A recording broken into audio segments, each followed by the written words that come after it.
Ok, clase del 17 de agosto del 2020. Es la clase de resumen del avance. Este es el primer tema. ¿Pueden verlo? Sí, licenciada. Muy bien. ¿Qué dudas o preguntas tienen sobre este primer tema? Cuando hemos hablado de la historia y la realidad.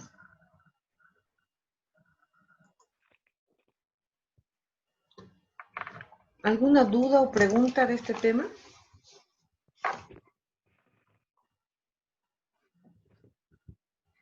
Hemos hablado del estudio de la historia, que es el pasado, en su proceso económico, social, político y cultural.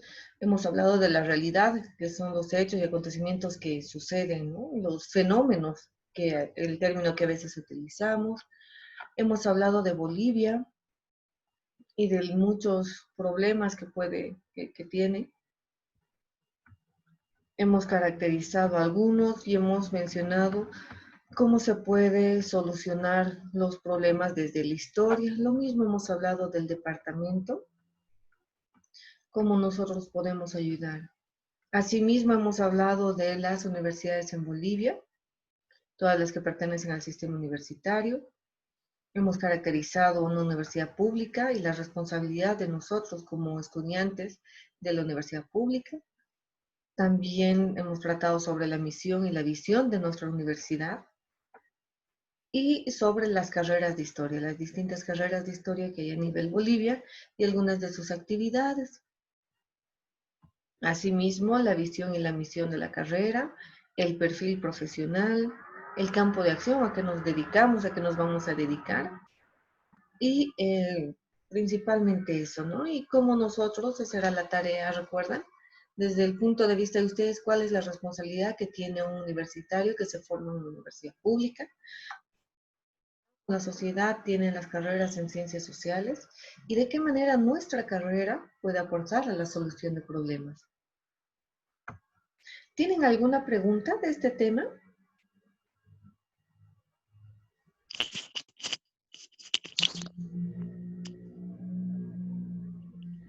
¿Alguna pregunta? Por mi parte, no, licenciada. Muy bien. ¿Alguien que tenga preguntas? Si no, no hay problema. Vamos a continuar con la revisión. Y donde tengan preguntas, pues las hacen, no hay ningún problema. Está bien, licenciado. Les voy a compartir el segundo tema del tema 1, la segunda parte del tema 1. Aquí hemos visto los obstáculos socioculturales. Recuerden, estamos casi en la primera clase, esto hemos visto por WhatsApp igual. Aquí va a implicar que, bueno, la explicación general es que si nosotros aplicamos la metodología, vamos a poder alejarnos de estos obstáculos, ¿no? Porque la idea es no que afloren nuestros obstáculos mentales, ¿no? Sino que en realidad los dejemos un poco de lado para poder hacer una historia científica. Ahí recuerdan que hablábamos del etnocentrismo. El etnocentrismo va a ser elegir valores o costumbres del grupo en el que uno ha nacido, ¿no? O el colegio donde se ha formado, o el barrio donde ha crecido, o la universidad.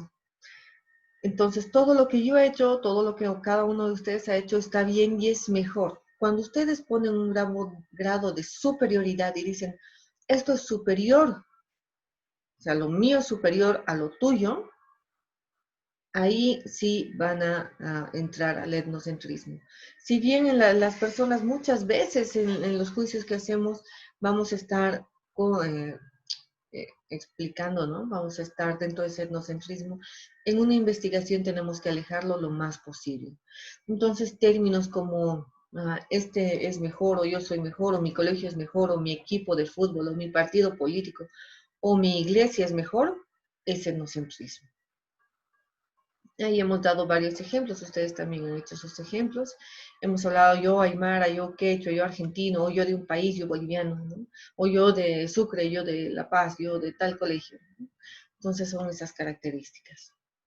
El otro término que hemos visto es el estereotipo. A veces nosotros desde pequeños nos vienen diciendo que nos, nos muestran ciertas imágenes de ciertas personas, pero que no son comprobadas. Y a veces por ver a una persona generalizamos respecto al grupo étnico, al grupo cultural o nacional también. Y esto tampoco es correcto en una investigación histórica. ¿Ya?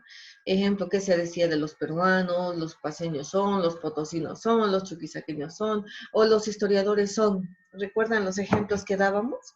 Esa es la idea, es lo que tenemos que alejar de nosotros, ¿no? No podemos asumir que ciertas personas por donde han nacido, o de donde han nacido, o donde han estudiado, por ejemplo, van a ser eh, por esa simple situación, pues van a tener ciertas características, ¿no? También habíamos hablado del impresionismo. A veces las personas tendemos a confundir estas experiencias transitorias en verdades comprobadas. Yo sé que ahora hemos vivido una etapa muy compleja, bueno, la estamos viviendo con la pandemia, pero también la hemos vivido por estos bloqueos. Realmente ha afectado mucho en muchos hogares, ¿no? Y en los nervios que aparte de la cuarentena implica y la enfermedad en algunas familias, en muchas familias que se está dando, realmente ha sido más difícil con esto de los bloqueos y más cuando los ponchos rojos han salido a decir que van a continuar la lucha y que van a hacer desaparecer Bolivia y ese tipo de cosas, ¿no? Los de la COP no les importaba, ¿no? Que no haya oxígeno en las ciudades y por eso han muerto muchas personas y ha sido desesperante, ¿no? Pero esto ha sido transitorio, ¿ya? Solamente en momentos determinados pasan ciertas cosas que nos hacen cambiar de perspectiva, evidentemente, pero no tenemos que confundir con una que ha sido así siempre. Los orígenes de la COP realmente han sido muy, muy distintos respecto a lo que ahora se ve con la COP, por ejemplo. ¿No? Era una representación valerosa que ha luchado en tiempos de dictadura a morir, pero realmente ahora la COP no es lo que era antes. Ahora, ahí estaría el ejemplo. Si yo confundo la COP cuando ha sido creada y cuando ha dado realmente ejemplo de valentía y de lucha, con lo que es ahora, pues no, yo voy a estar equivocada porque no es lo mismo. O si yo creo que la COP ha sido como se ha mostrado ser en este momento tan indolente con la población, ¿no? Tampoco, ¿no? Entonces yo no puedo asumir ni la posición primera ni la posición última sobre la COP. Entonces ellos, los ejemplos, ¿no? Ellos son así porque yo conozco otras personas que son así, ¿no? Ellos son así porque aquellos son así, ¿no? Esos términos. También hemos hablado de la subjetividad. ¿Cuándo hay subjetividad? Cuando nosotros juzgamos positivamente o negativamente, ya sea de forma favorable o desfavorable, ¿no? Eh, si yo digo, por ejemplo, pues, ¿no? Aquí está ustedes pueden ver, ¿están viendo las imágenes? ¿Se ven, no? Sí, licenciada. Ok. Por ejemplo, si yo digo, esta Sí, es la lice. pucara. Muy bien. Esta es la pucara, ¿no ves? Esta es la pucara que se da en Tarabuco. Si yo veo esta parte, digo, no, es una maravilla, es una expresión de cultura. Claro que sí lo es. Ahí no hay subjetividad. Pero cuando yo digo, esto es mejor que la expresión, pues no sé, de los guaraníes, pues ahí me puedo estar equivocando. ¿Ya? Y ahí puedo ser subjetiva. ¿Por qué voy a decir que es mejor o no? Porque yo conozco más Tarabuco, más el Pugliay, ¿no? Ahí sería subjetivo. Ahora, si ustedes han ido al Pugliay, este año hubiera sido lindo ir, pero no ha habido tampoco. Se van a dar cuenta que esto del Pugliay tiene varias etapas y todo el año se preparan para esta festividad. Lamentablemente, bueno, una primera etapa es esto de hacer la pucara y empiezan a bailar el Pugliay ahí alrededor y también los grupos que vienen de las comunidades, ¿no ve? Eh, y luego empiezan a compartir bebidas alcohólicas. Ahora, si yo me refiero como negativa esta fiesta, que es mala, que comparten bebidas alcohólicas y hay mucha exageración, ahí también estoy siendo subjetiva, porque solamente estoy tomando en cuenta una parte pequeña de esta festividad, ¿no? Y esta festividad implica más que eso, ¿no? Entonces hay que tener mucho cuidado con eso. Siempre les voy a recomendar, si ustedes tienen por afinidad algún partido político, eviten hablar de ese partido político y de los otros, porque lo que vamos a hacer es hablar subjetivamente, vamos a decir que el partido político que a mí me agrada va a ser mejor que los otros. Eso, ahora que vamos a entrar a elecciones, yo no entiendo bien por qué en esta época, realmente está muy difícil, pero bueno, vamos a entrar a elecciones, los partidos políticos van a empezar a hablar mal de los otros y bien de unos. Ustedes como estudiantes de historia y futuros historiadores, analicen y vean, o sea, pueden tener su tendencia política, está bien, pero eviten hacer juicios de valor, ser subjetivos a la hora de hacer un juicio, ¿ya? Porque eso no está bien para un historiador, ¿ya? Para un politólogo, bueno, ¿no? Pero un historiador tiene que analizar el todo, ver las propuestas, ver si conviene o no conviene, y la historia nos enseña mucho, realmente, para poder decidir, ¿no? Pero yo no voy a poder juzgar de tal partido son malos, de tal partido son buenos, de tal, o sea, yo no puedo ser subjetiva y por eso yo evito hacer historia de partidos políticos, ¿no? Así como si profesan alguna religión, cualquiera que sea, todos tenemos derecho a la, bueno, a la, bueno, a escoger libremente la religión que profesamos, pero si alguien no es católico y pretende hacer una historia de la Iglesia Católica, lo que va a hacer es mostrar lo negativo, que puede tener cosas negativas la Iglesia Católica, no digo que todo es positivo, pero le va a dar esa tendencia de subjetividad. Lo mismo si alguien es católico y quiere hacer una historia de las iglesias protestantes, lo mismo va a tratar siempre de velar por la iglesia a la que profesa. Y lo mismo pasa con los equipos de fútbol, ¿no? Si alguien es de Universitario, ¿no? O de, no sé, Bolívar, Stronger, o de Independiente, o del Barça y del Real, digamos, uno va a tratar de hacer sobresalir a su equipo, ¿no? Entonces es lo mismo con los partidos políticos y con la iglesia, es lo que tienen que evitar para tratar de no caer en la subjetividad. Ven un equipo de fútbol, el partido político, la fe religiosa, ¿no? Por ejemplo, hay juicios de hombres sobre mujeres y de mujeres sobre hombres, ¿no? Entonces, eso tenemos que evitar, ¿no? Cuando decimos, los ricos son malos o los pobres son buenos, también son subjetivos, oraciones subjetivas que no nos llevan a nada, ¿no? Sino más bien a dar estos juicios. Y dentro de la historia eso no se puede hacer. También hemos hablado del autoritarismo. Esto no va a implicar, por ejemplo, ahorita yo les digo, eh, ustedes tienen que hacer el trabajo de esta forma, ¿ya? Esa es una instrucción, no es autoritarismo. Pero si yo les dijera, aquí tienen dos imágenes, ¿no? Los mayas han construido esa pirámide porque querían hacer sacrificios humanos, ¿no ve? Puedo decirles eso. Puede que lo que yo les estoy diciendo sea cierto o no sea cierto. Yo les puedo dar una explicación más lógica. Esta parte de arriba es la ceremonial donde eh, mataban a la persona, donde la sacrificaban y luego la cortaban. Y estas partes de caída era para que vayan cayendo los pedacitos de la persona que han sacrificado y se pueda compartir con el pueblo que estaba en la parte baja, ¿ya? Eso yo les puedo decir. ¿Cuándo se cae en autoritarismo? Cuando ustedes me escuchan y lo repiten sin, o sea, porque solamente les he dicho yo. El autoritarismo no va a implicar que yo les diga las cosas, sino que ustedes las asuman como ciertas porque yo les he dicho, ¿no? Ahí cuidado estén cayendo en que no, pero tal autor dice tal cosa y como es tal autor, pues le hago caso. Es que tal persona dice esto, pero ya, pero ¿por qué lo dice? ¿No? O sea, hay que analizar siempre. No hay que admitir como ciertas las frases que uno dice. Incluso mi persona, yo sé que estoy tratando de decirles todas las cosas así, de forma correcta. Sin embargo, ustedes no pueden caer solo en eso. Siempre tienen que investigar y avanzar más allá, ¿no? Entonces, ustedes caen en el autoritarismo cuando no cuestionan y asumen lo que yo digo porque yo lo digo. ¿Me entienden? No es que yo sea autoritaria, sea docente, o no es que ahora la presidenta sea autoritaria y diga las cosas, sino que yo las asumo.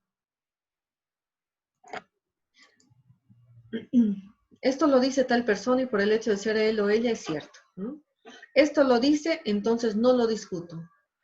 Esto lo dice, entonces no puedo pensar de distintas formas. Eso no tiene que pasar.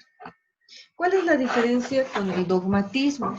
El dogmatismo va a ser estas tendencias a elegir fórmulas y tomarlas como verdaderas. No es lo mismo dogma que dogmatismo. Dogma es en el tema religioso netamente, ¿no? Entonces, por ejemplo, la aparición, ¿cómo es la asunción de la Virgen? Es un dogma, ¿ya? Es algo que si tienes fe, lo crees. Y si no lo crees, no hay problema, es un dogma, ¿no?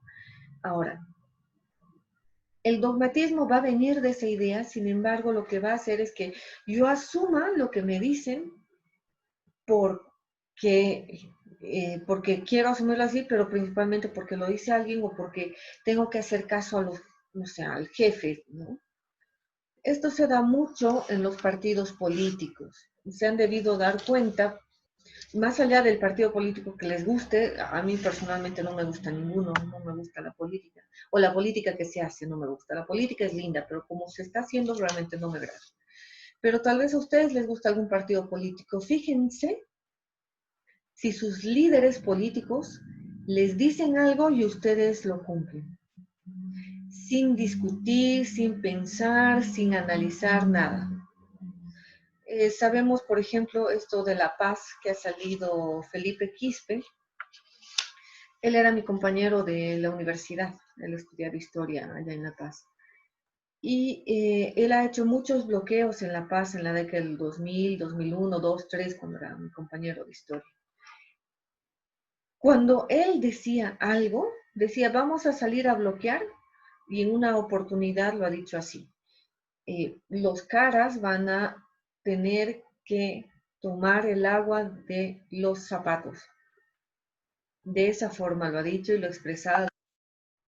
Entonces, claro, ¿qué ha hecho él? Ha bloqueado. Y evidentemente meses hemos estado bloqueados, encerrados en La Paz, muchas veces La Paz ha sido cercada. Y en esa oportunidad su gente, Achacachi principalmente y los alrededores, van a hacerle caso sin discusión, ¿ya? Sin discutir, sin decir, pero ¿por qué? ¿Pero cuál es la idea? ¿Para qué? Nada, lo ejecutan. Lo mismo que ha pasado ahora en algunos sectores, porque los bloqueos no han sido en todos los sectores. Si alguien decía, hay que bloquear, muchos han hecho caso sin preguntar. Han debido ver algunos videos que decían, preguntaban a la población que bloqueaba y decían, ¿por qué están bloqueando? Las que quiero elecciones el 6 de diciembre. Han debido ver el video. Y pues muchas veces las personas no saben por qué bloquean, ¿no? Pero hacen caso a sus líderes, a sus dirigentes. Eso es dogmatismo. O sea, y es lo que no tenemos que caer menos los historiadores, ¿no? Hay otras ciencias que es probable que las tomen en cuenta, pero los historiadores tenemos que ser observadores, analíticos y críticos. No podemos hacer las cosas porque nos dicen nada más, sino nos tienen que mostrar por qué, ¿ya? Así que en eso tengan mucho cuidado en asumir estas verdades o estas actividades porque les dice cierta persona. Siempre hay que analizar, ver, ¿no? Ahora que van a elegir candidatos y todo, analicen, vean todos los antecedentes, todos los programas, vean qué han mostrado los candidatos en este último tiempo, porque no son tan nuevitos ya. Y de acuerdo a eso, decidan. Porque si ustedes deciden porque mi mamá me dice, mi papá, mi hermano, pues están cayendo en el dogmatismo y pues eso es complejo para una realidad que se va a vivir. ¿No? Términos, Dicen, esto es así y no tiene discusión, por ejemplo. ¿Sí? dicen, Sí, sí, sí. quería hacerle una pregunta Claro que sí. sobre esto del dogmatismo. ¿Se puede caer en un dogmatismo involuntario? Es decir, un dogmatismo inconsciente, se podría decir. Esto se podría dar cuestión de nuestra historia colectiva. El ejemplo que usted daba, ¿verdad?, de Felipe Quispe, creo que no es el único que piensa de esa manera.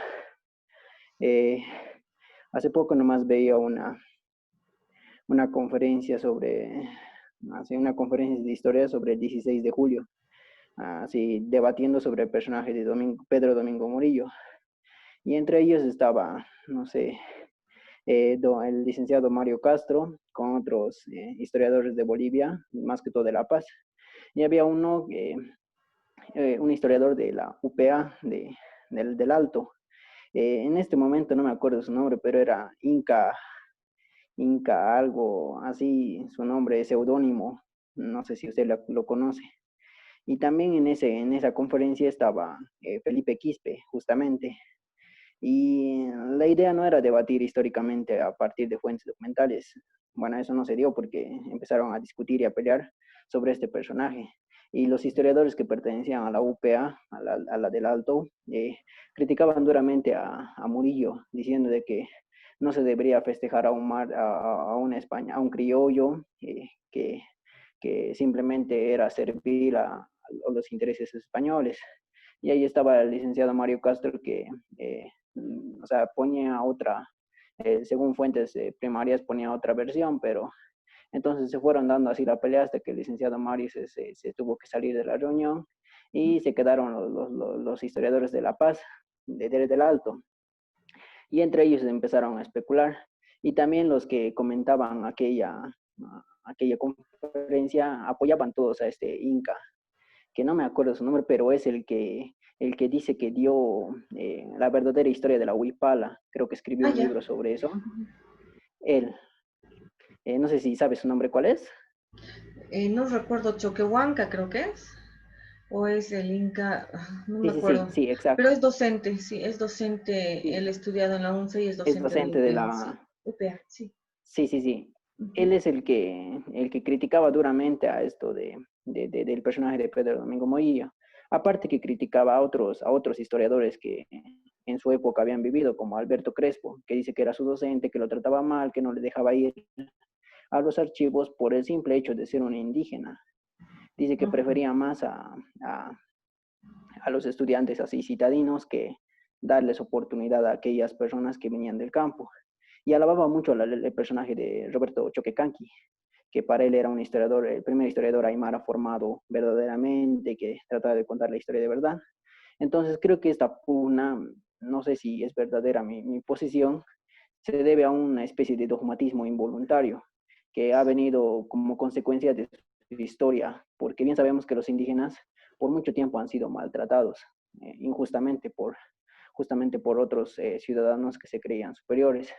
Y eso ha generado a través del tiempo, a través de generaciones, en la enseñanza o endoculturalización de padres e hijos, una especie de resentimiento involuntario que ha generado este tipo de cosas donde ya la persona no piensa ya de manera crítica lo que está haciendo, sino que actúa directamente porque es algo que se le ha enseñado involuntariamente, el decir de que nosotros somos aymaras y nos van a discriminar, nos van a apartar, nos van a hacer a un lado, porque eso es algo que sus papás han vivido y eso es algo verdadero porque sí se ha dado. Entonces creo que esto del dogmatismo tiene caras ocultas que es importante analizar y que muchos historiadores como en el Alto, no sé cómo será la educación ahí, pero creo que caen todos en esa situación de dogmatismo involuntario, porque a lo que veía todos los estudiantes de la UPA esa vez de la conferencia, hacían mención y apoyaban todos a este Inca. Pero me puedo equivocar, tal vez solamente sean esos pocos estudiantes y los demás estudiantes tengan otra perspectiva. Eso quería mencionarles.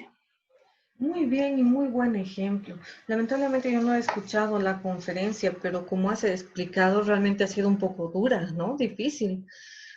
Lamentablemente muchas de las historias que nos han contado no son ciertas y nos han tratado de dirigir hacia un pensamiento. Por eso es que la educación es muy, muy importante y la lectura es muy importante y la investigación es fundamental, porque muchas cosas nos han repetido. A ellos les han Les han repetido mucho que los españoles han venido con la espada y con la cruz. Evidentemente han venido, pero ustedes que están viendo América colonial saben que no ha sido todo a la mala, sino que los mismos pueblos indígenas se han organizado con los españoles para, dirigir juntos, ¿no? No se ha dado en todos los lados, pero se ha dado esa forma.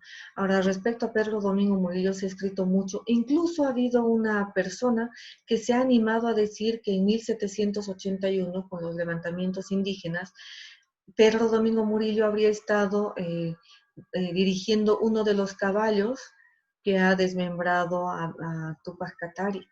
Pero para eso tenemos que pensar, o sea, ¿cuántos años tenía Pedro Domingo Murillo en 1809, 1810? ¿Y cuántos años habría tenido en 1781? No cuadra. No, hubiera sido un niño, ¿no? Pero eso muchas personas han dicho, no, es que él ha dirigido el caballo de Tupac Katari y todo, ¿no? Y mucha gente no lo quiere. Ahora, nuestra idea no es que quieran o no quieran a Pedro Domingo Murillo. Lo que tenemos que evitar es justamente eso que muchas veces caemos. No sé si es involuntario o voluntario, porque cuando llevemos historiografía, bueno, ustedes ya han llevado el año pasado, al año van a llevar del 19 y conmigo van a llevar del 20. Muchas veces, eh, como había gente que no era historiadora o historiador, tenían tendencias políticas que querían mostrar ciertos aspectos de la vida para obtener más favores, ¿no? ¿Cómo ha sido eso? O sea, han escrito una historia conveniente a su gobierno. Y de eso, miren, el anterior gobierno ha hecho casi lo mismo. Ha escrito una historia conveniente a su gobierno, mostrando todo lo negativo de los otros gobiernos para decir que ese gobierno es positivo, ¿ya? Y eso no es únicamente del anterior gobierno, sino de muchos otros gobiernos anteriores igual. Entonces, cada uno quiere jalar a su lado. ¿Cuál es el problema? Que ahí no hay ética. Ahí no hay investigación histórica, simplemente se repite, ¿no? Felipe Quispe yo lo admiro muchísimo, lo he conocido, he compartido varias cosas con él, yo lo admiro, la verdad. Sin embargo, sé que muchas de las cosas que él dice desde la historia, pues no son ciertas. No son ciertas porque yo he investigado, he visto, entonces, mm, yo personalmente hay cosas que le puedo creer y cosas que no, porque he investigado, ¿no? Pero muchas personas no investigan y por ser Felipe Quispe que lo dice, le hacen caso. Le hacen caso, realmente hay cosas que son muy elementales y muy lógicas, pero no razonan. A veces dicen que las personas creemos lo que nos dicen porque es más fácil. Y bueno, tal vez las personas comunes lo hagan, ¿no? Pero nosotros como historiadores, ustedes que están estudiando historia, siempre tienen que observar, analizar. No es creer a la primera, no es... Si tienen una fe religiosa, crean, claro que sí, ¿no? Yo también tengo mi fe religiosa, pero yo voy a separar mi fe religiosa de mi investigación. Yo no puedo utilizar mi fe religiosa o aplicarla a la investigación, ¿no? Porque ahí estaría mal, ¿no? ¿Y para qué la metodología si voy a caer en eso? ¿No?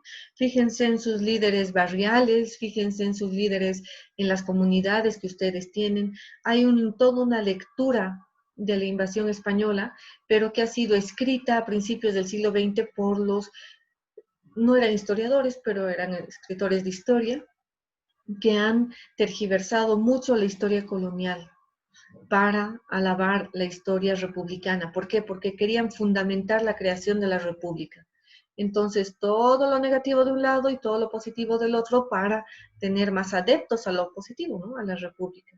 Y lamentablemente eso se repite hasta la actualidad. Y por eso es importante estudiar historia, para ver que en algunos casos ha sido así, claro, pero no en todos.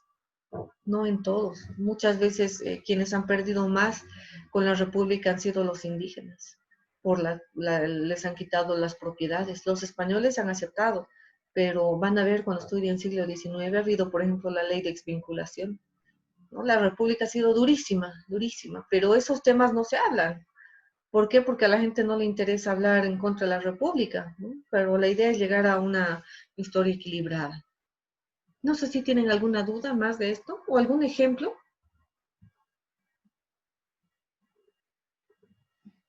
Nada, ok. Esto es así y no tiene discusión. Cuando alguien les dice eso, duden más, observen más, analicen más, porque para eso estamos nosotros, para analizar. El especialismo, muchas veces nosotros estudiamos. Una cosa es ser especialista en un tema y otra cosa es caer en el especialismo. Nosotros como historiadores sabemos que vamos a estudiar y analizar el proceso histórico de las personas, ¿no? Aquí hay una imagen, por ejemplo, de Ollantaytambo, ¿no? Yo como historiadora sé que esta construcción es Inca imperial, ¿ya? Esto es Inca imperial. Pero yo no soy arqueóloga. Entonces yo sé que desde la historia puedo decir, esto parece Inca imperial, aquí están las escalinatas que tienen características incas, que yo sé porque he investigado, pero hasta ahí. Yo no voy a querer reconstruir, esto es Ollantaytambo, ¿no? Yo no voy a querer reconstruir Ollantaytambo desde la historia, porque sé que eso no lo puedo hacer, mi ciencia no me da para eso. Ahí tenemos, por ejemplo, algunos abogados. No, yo estoy a favor, son necesarios. Pero un abogado va a tener ciertas limitaciones para hacer un análisis histórico, ¿no? O ahora que estamos en época electoral, muchas personas que no han estudiado ciencia política se creen politólogos, muchos comunicadores sociales. La comunicación social es bellísima, es muy linda y nos da una capacidad de análisis muy buena, pero no somos politólogos, ¿no? Entonces, yo puedo dar mi perspectiva de historiadora, pero no de politóloga, ¿no? Cuando nosotros creemos que nuestra ciencia abarca todas las otras ciencias y es mejor que las otras ciencias, ahí caigo en el especialismo. Cuando yo creo que la economía está por encima de la historia y la economía me va a dar todos los resultados de la historia, ahí caigo, ¿no? O sea, yo como historiadora o alguien como médico, ¿no? Alguien estudia medicina, no va a construir un puente. Lo que va a hacer es salvar vidas. O sea, como dicen, ¿no? Muchas veces, zapatero a tu zapato. Porque ahí está bien, ahí lo has hecho, ahí lo vas a hacer, ahí vas a construir lo que tienes que hacer, ¿no? Porque hay muchas historias que no han sido escritas con una metodología, con una teoría, cumpliendo todo este proceso y lamentablemente muchas de estas las leemos y creemos que son ciertas y pues no. Ok, no sé si tienen alguna pregunta más de esta parte. Estoy 8:10, yo quería avanzar más rápido. Ya les voy a compartir la siguiente. Este es ya el tema 2.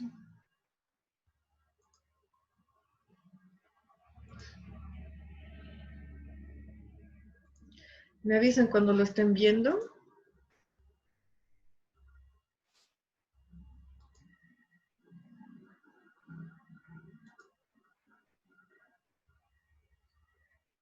¿Ya lo ven? Sí, licenciado. Sí, ya, gracias.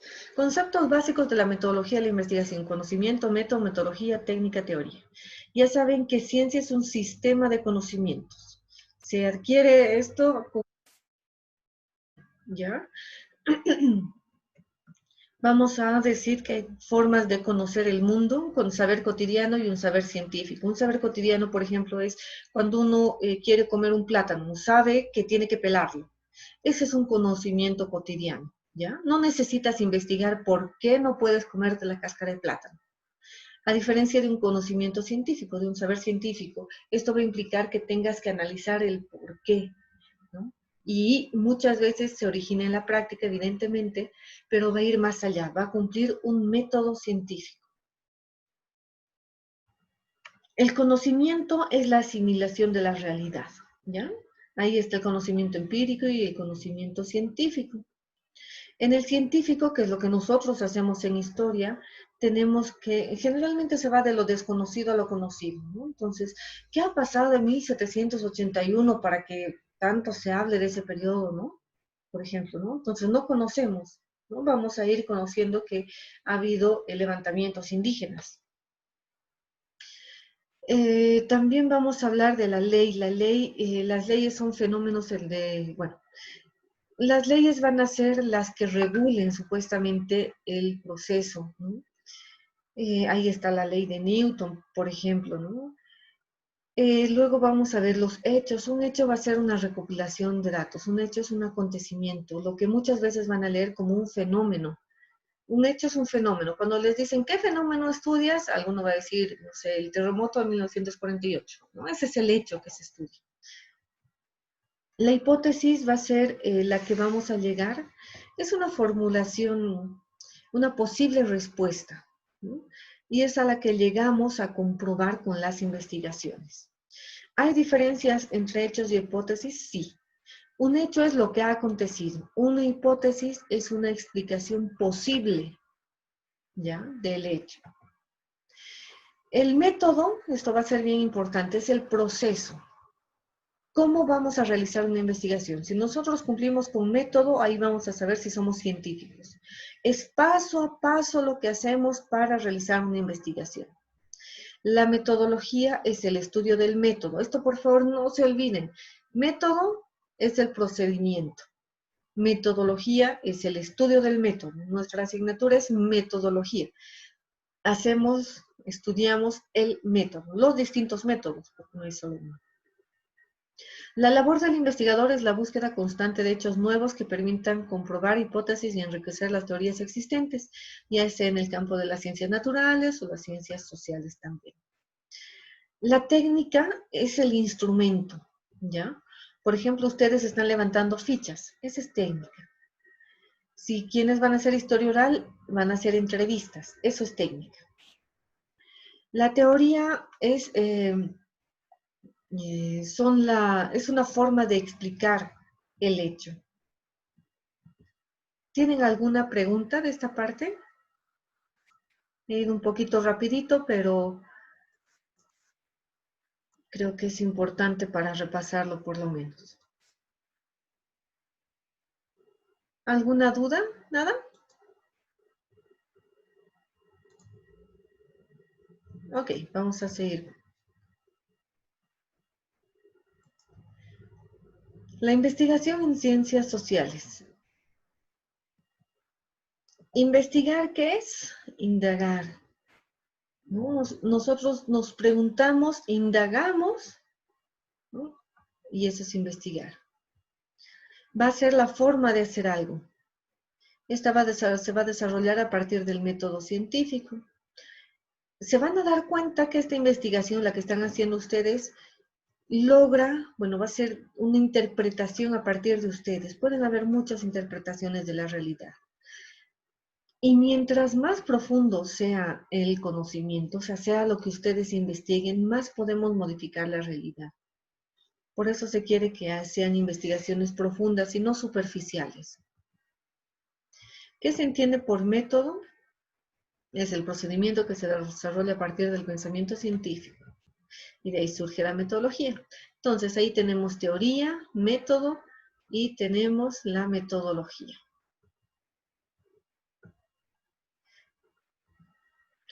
Cada rama de la ciencia tiene su propio objetivo, así como su propio método de investigación. Hay algunos que estudian el comportamiento individual en la sociedad, por ejemplo, los psicólogos, las costumbres de la sociedad, como los antropólogos, la cultura material, como los arqueólogos, los procesos de producción, como los economistas, ¿no? ¿Recuerdan esta clase que ha sido bien interesante? Y hemos tenido que avanzar un poquito rápido al final, aunque por WhatsApp estábamos viendo un poco más. Ahí hemos trabajado, hemos dado definiciones de ciertas ciencias y hemos ido aplicando con sus canciones. Ahí decíamos, por ejemplo, sobre la antropología que se divide en dos, la antropología física y la antropología cultural. Y este trabajo se hacía a partir de un trabajo de campo, ¿no? Un cuaderno donde se anotaban las observaciones y muchas veces se utilizan encuestas. Recuerden que analizábamos estas imágenes. Esta es la milpa en Yucatán y esta es una comida española, ¿no? Ahí vamos a ver el contexto de qué hacen, ¿no? En la antropología se ve qué hace, cuáles son las características de cómo se viste, cómo habla, ¿no? Todo eso. Luego hemos visto la arqueología. La arqueología tiene dos métodos, uno de prospección, que es caminando encima, encontrando restos materiales, y otro es la excavación, ¿no? Que va dentro de la tierra. La idea es que la arqueología realice la reconstrucción de la vida de los pueblos antiguos antes de que haya escritura, ¿no? Prospección y excavación. La sociología es la que va a estudiar el estudio, bueno, va a estudiar el desarrollo y la estructura de la función de la sociedad, ¿no? Hace justamente ayer o anteayer se estaba recordando la marcha por la dignidad y el territorio, ¿no? Que han realizado las tierras bajas del Beni, de Alto Beni, de La Paz y del Beni, ¿ya? Y realmente han logrado muchas cosas, ha sido bien dura esa marcha y ha sido muy, muy fuerte. Creo que uno de los antecedentes más importantes en cuanto a pueblos indígenas movilizados es esa marcha. Han habido muchas mujeres embarazadas que han dado a luz a sus hijos en plena marcha. La universidad, la UNSA en ese momento les ha apoyado un montón, les ha ido a dar medicamentos. Imagínense caminar tanto y por ese terreno, ¿no? Entonces esa ha sido una marca, un quiebre de la sociedad, ¿no? Entonces va a estudiar la estructura, cómo se han organizado. Ahí habían varios dirigentes que hasta ahora están en función. La ciencia política o politología, ¿no? Entonces esta es la que va a tomar en cuenta estos procesos. Ok, Jaime, me está preguntando Jaime, ¿no? Como está grabándose, esto lo voy a subir al eCampus. Esto ya no lo voy a poder trabajar, directamente va a ir al eCampus para que lo puedan repasar, ¿ya? Este análisis busca dar origen a la tipología de los regímenes políticos, estructuras, funciones e instituciones, ¿no? Aquí hay una votación que se ha dado en 1909. La economía, que es la que estudia los procesos de producción y distribución de comercialización. ¿Quién hubiera dicho esta foto es de los 90, ¿no? Del 93, cuando se da la participación popular con Gonzalo Sánchez de Lozada? Y miren a cuántos años después y ahora estamos pasando clases virtualmente, ¿no? ¿Quién hubiera dicho? Pero bueno, de eso se ocupa la economía. La geografía humana es la que va a hablar de la población humana, ¿no? La estructura, actividades, de acuerdo a la geografía, ¿no? Entonces, cómo estos lugares son propicios para que vivan las personas. Y la historia es el análisis de los procesos históricos, ¿no? O sea, el proceso histórico que han vivido las personas, el objeto de estudio de nosotros siempre van a ser las personas, en un tiempo y en un espacio. ¿Cómo se investiga historia? Con fuentes primarias. Un documento, crónica, otro documento, más teoría, eso es historia. La psicología va a ser la que estudie la conducta de las personas, ¿no? Aquí están desfilando, aquí están en una reunión, esta es en Quime, esta es una reunión, aquí hay otro desfile, ¿no? Esa es la idea. ¿Qué es lo que tienen que recordar? Principalmente las características de estas ciencias que hemos visto y las formas de investigación. Los historiadores nos basamos en documentos, los antropólogos en la observación del campo, los sociólogos en las encuestas, en las entrevistas, los psicólogos en la persona misma, los arqueólogos en los restos materiales, ¿no? Ahí tenían que transcribir sus canciones. No sé si tienen alguna pregunta de este tema.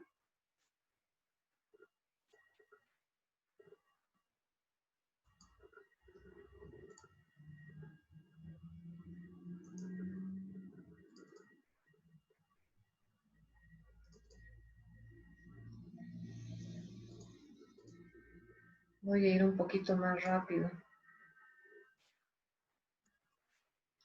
Estos son los procesos racionales del conocimiento que también van a entrar al examen. Aquí hemos explicado lo que es el análisis, ¿no? Analizando una imagen, la síntesis, acuérdense que en pequeño, en resumen, el análisis más síntesis es el proceso analítico científico. También hemos hecho una abstracción de esta imagen. Hemos hablado de la concreción, que se habla en concreto. Hemos hecho comparaciones también. Ahí está Teotihuacán y está Chichén Itzá. Hemos hecho una inducción, hemos hecho deducción, hemos hecho analogías, hemos hecho una comparación. Recuerden este cuadrito, ¿no? Cómo hemos comparado una fuente que es Meneses con otra fuente que es Cuarto Centenario. Esto es Sur Yungas y esto es Nor Yungas, ¿no? Entonces, Esto es una comparación. Y luego una clasificación. La clasificación también han enviado. No sé si tienen alguna pregunta de esto de procesos racionales del conocimiento.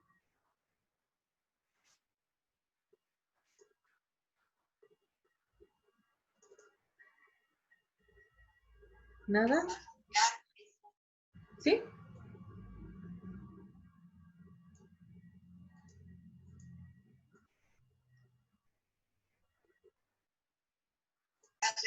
No, Lisa. Ok. ¿Cuál es el proceso de investigación histórica? Esto es bien bonito y es lo que van a hacer toda su vida. Vamos a seguir haciendo nosotros. La historia es la ciencia del hombre, la ciencia del pasado y de los hechos humanos. La historia se escribe en base a fuentes encontradas. ¿Cuál es el procedimiento? Elección de un tema, elaboración de un proyecto de investigación, levantamiento de la información y selección y organización de la información, análisis y redacción. Esto es lo que vamos a hacer nosotros. Ya hemos llegado al segundo y estamos en parte del proceso de levantamiento de la información. Estamos casi a la mitad, ¿ya? ¿Cómo se elige un tema? Puede ser cualquier tema en un tiempo y en un espacio. Cualquier tema puede ser estudiado desde la historia. Debe tener algunas características, ¿no? Originalidad, especificidad, problematicidad, pertinencia social, cientificidad y sustentabilidad. Siempre tienen que preguntarse qué tema les gusta, qué es escrito del tema, si son accesibles las fuentes y cuánto tiempo uno tiene para investigar. Luego de eso se elabora el proyecto de investigación que ustedes ya lo están desarrollando y luego se empieza a levantar información en fichas bibliográficas primero para su estado de la cuestión, de resumen y textuales para su avance. Las fichas van a ser selección de textos solamente de las partes que les sirve a ustedes, solo lo que les sirve. No es necesario copiar todo. Las fichas de resumen van a resumir o párrafos o libros completos, eso depende de cada uno de ustedes. Y recuerden, un resumen es en sus palabras. Cuando uno resume no hay citas textuales ni nada, ¿no? Solamente son las palabras que uno tiene. Luego esto nos falta, ¿no? Esto lo vamos a hacer. Vamos a seleccionar y organizar la información. De acuerdo a las fichas que hemos levantado, vamos a organizar y luego vamos a pasar a redactar. Perdón, a analizar y luego a redactar, ¿no? Entonces, ¿cómo analizamos? Tenemos fuentes primarias que hablan de nuestro fenómeno, fuentes secundarias igual. Le vamos a aplicar algo de teoría y el análisis, esa es la parte más importante para ustedes, porque ahí ustedes se explayan, ahí ustedes se explican, ahí comparan, ahí analizan. Y ese va a ser el aporte. De todo esto, primaria, secundaria, más teoría, más ustedes. Ahí va a ser el aporte. Pues se puede hacer historia intelectual, jurídica, institucional, cultural, la que ustedes quieran de acuerdo al tema que estén trabajando. Los resultados pueden ser una ponencia, un artículo, un libro y una tesis. Esto les voy a volver a explicar casi al finalizar cuando estemos hablando de la redacción de los documentos, cada uno de ellos, ¿ya? Porque cada uno tiene sus propias características. Lo que nosotros vamos a hacer es una ponencia para que luego pueda ser transformada en artículo, ¿ya? ¿Alguna pregunta del proceso de la investigación?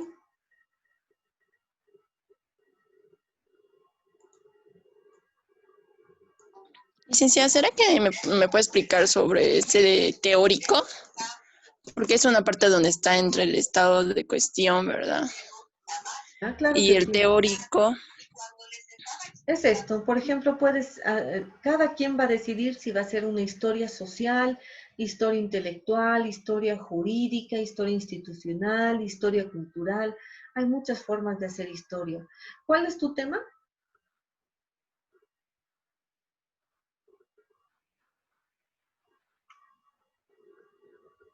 ¿Cuál es tu tema de investigación? Es los primeros años de la Villa de la Plata, Ah, ya. 1538. Muy bien.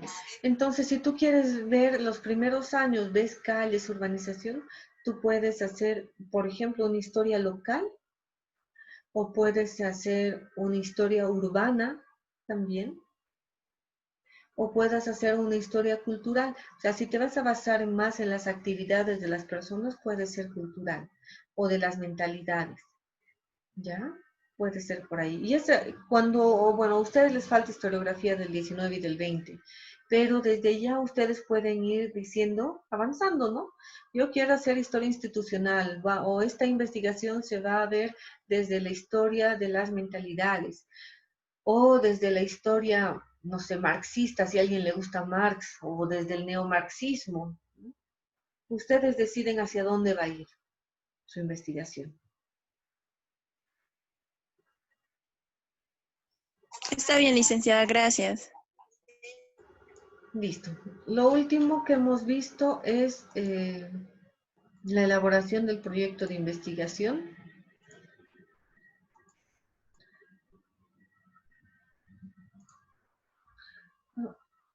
Ya, en la elaboración del proyecto de investigación, les había explicado, algunos ya me han enviado, eso tenemos que organizarnos también, ok.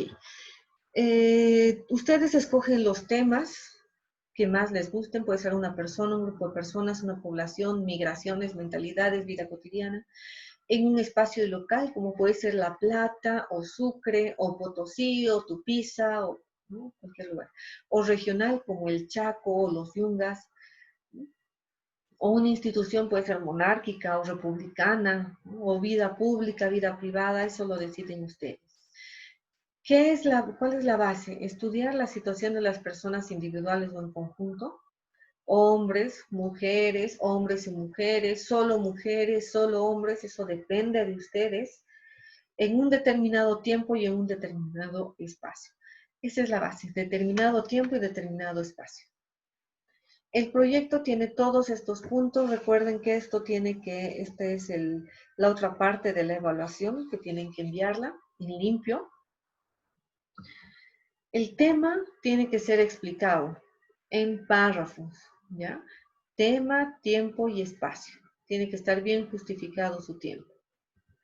Como por ejemplo les decía, la audiencia de La Plata en el periodo de la independencia. Entonces, la audiencia de La Plata en el periodo de la independencia, ¿no? 1810 y el 25. Esto que he estado revisando a varios de ustedes, veía que les tengo que recomendar que redacten un párrafo de lo que se conoce y otro de lo que no se conoce. Puede haber alguna pregunta, puede haber, pero no es la base. En historia no, las preguntas las hacemos aparte, ¿ya? Pero es importante que pongan lo que se desconoce para que esto lo respondan en su hipótesis. Otra recomendación, las preguntas de investigación que nos lleven a analizar el hecho son quién, qué, cuándo, dónde. Y las que nos ayudan a responder el proceso es por qué y cómo. Otra recomendación, los objetivos tienen estos verbos. Desde la historia, desde otras ciencias se utilizan otros verbos. Aquí se utiliza analizar, describir, caracterizar, identificar, cuantificar, establecer. Les he pedido un objetivo general y 3 específicos. La justificación va a ser explicar su tema, la importancia de su tema, por qué es importante que ustedes estudien.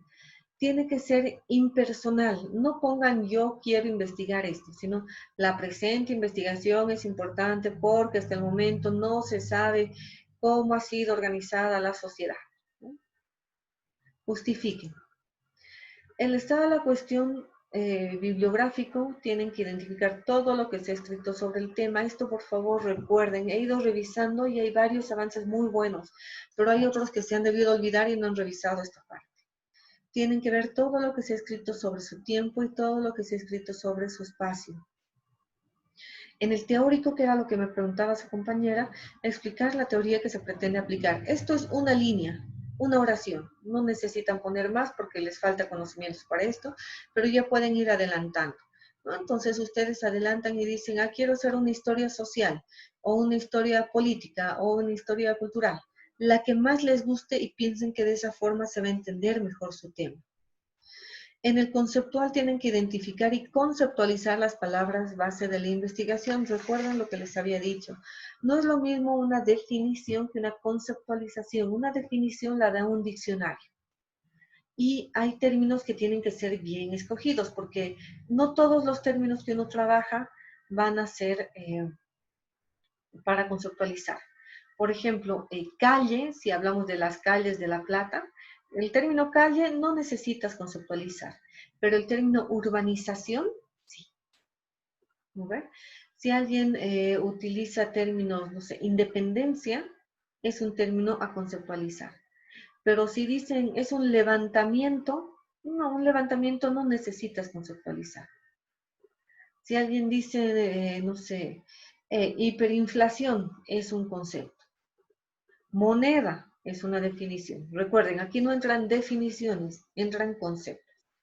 En el metodológico tienen que explicar el proceso que van a seguir. Esto ya lo tienen, ¿no? Entonces, no hay ningún problema. De todos modos, cuando expliquen esta situación, tiene que ser de forma lógica y ordenada.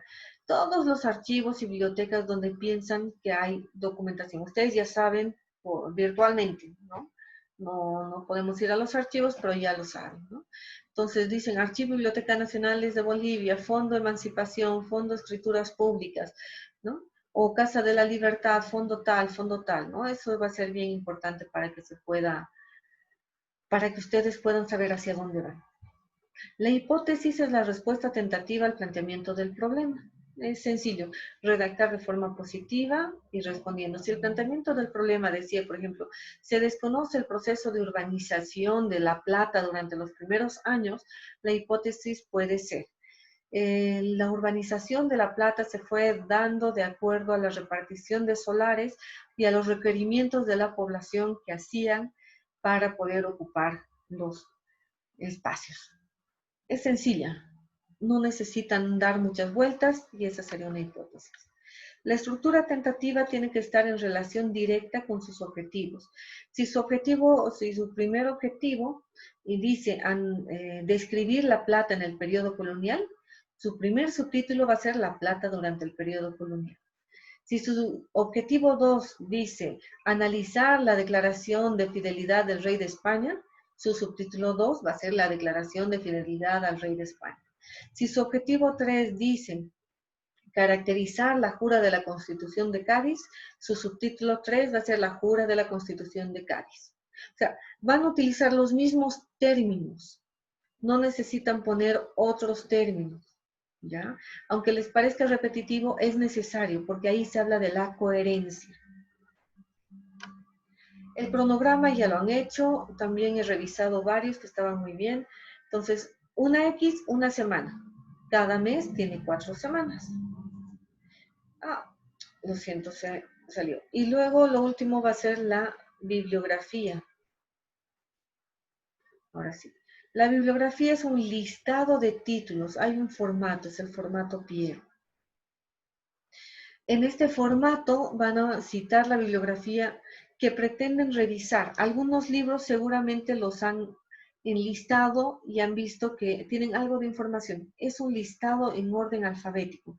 No todos los libros que ustedes van a citar en este momento van a ser todos los que han leído, sino todos los que van a utilizar para su investigación. Por eso es proyecto. Cuando tengan el resultado de su investigación, la bibliografía tal vez sea menor, porque solamente ahí van a utilizar lo que les sirve. Pero en el proyecto, como es previo, ponen todo lo que piensan que van a utilizar. Claro que tienen que haber revisado y tienen que tenerlo a mano. No van a poner libros que no los tengan o no los vayan a conseguir, ¿no? Preguntas. Nos estamos pasando unos minutos, pero bueno. Preguntas, dudas, aclaraciones. Hasta aquí llega el parcial. Del tema 1 al tema 3 va a ser un examen que lo voy a cargar en el eCampus y lo van a resolver en el horario de clases de la siguiente semana. Y el proyecto de investigación lo tienen que enviar al eCampus, igual va a ser hasta la siguiente semana, hasta el siguiente lunes van a tener su espacio para entregar la versión final de su proyecto de investigación. Esas 2 notas van a ser las que valgan para el primer parcial. En cuanto a los trabajos prácticos, una parte de la nota del trabajo práctico es la defensa de su proyecto de investigación, que lo vamos a hacer en la subsiguiente clase, ¿ya? Pero eso todavía con calma, todavía no, porque lo primero es el llegar al parcial. No sé si tienen preguntas.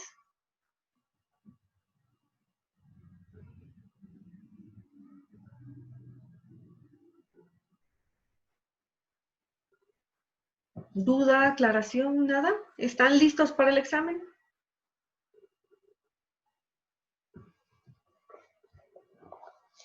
Nada, ok. Quienes no les he anotado al principio, por favor, denme sus nombres.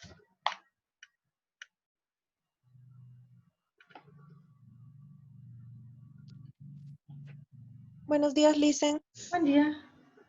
Mireya Obando. ¿Quién más? Jorge Castellón, dice. Ya. ¿Quién más?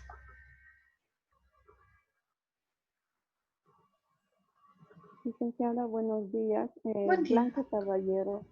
Muy bien. Buenos días, Lice. Norma Mamani. Muy bien. Creo que no me falta nadie más.